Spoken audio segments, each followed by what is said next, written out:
A body of mass 4m moving with speed u collides with another body of mass 2m at rest. The collision is head-on and elastic in nature. After the collision, the fraction of energy lost by the colliding particle. देखो, एक तो traditional method है. Traditional method क्या होगा, आपको final velocity निकालनी पड़ेगी. Final velocity निकाल के फिर काइनेटिक एनर्जी के फार्मूला में रखना पड़ेगा, ठीक है.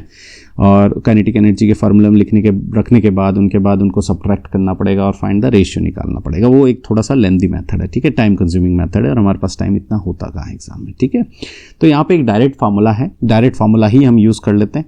तो डायरेक्ट फार्मूला क्या बोलता है कि fractional of kinetic energy lost that will be delta k by k. delta k क्या है, चेंज इन kinetic energy, और k क्या है, ओरिजिनल kinetic energy, ठीक है ना.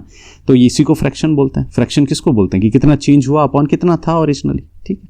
और ये किसके बराबर होगा, ये जो बराबर होगा ये होगा हमारा 1 minus m1 minus m2 whole divided by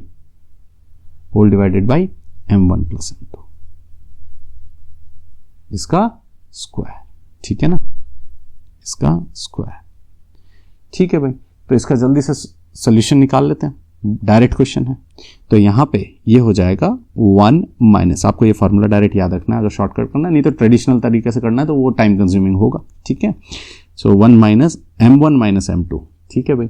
m1 ले लेते हैं हम 4m, m2 कितना दिया हुआ क्वेश्चन में 2m, whole divided by 4m plus 2m, इसका होल स्क्वायर, ठीक है भाई.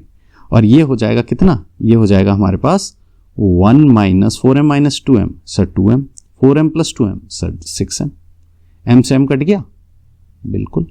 तो यहां पे ये दे देगा हमको 1 माइनस m से m कट गया, कैंसिल कर देते हैं, और 2/6 1/3 1/3 का स्क्वायर 1/9.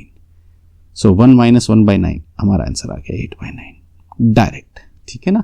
सो ये आपको फॉर्मूला याद रखना पड़ेगा, ये डायरेक्ट हमारा 8/9 आ गया.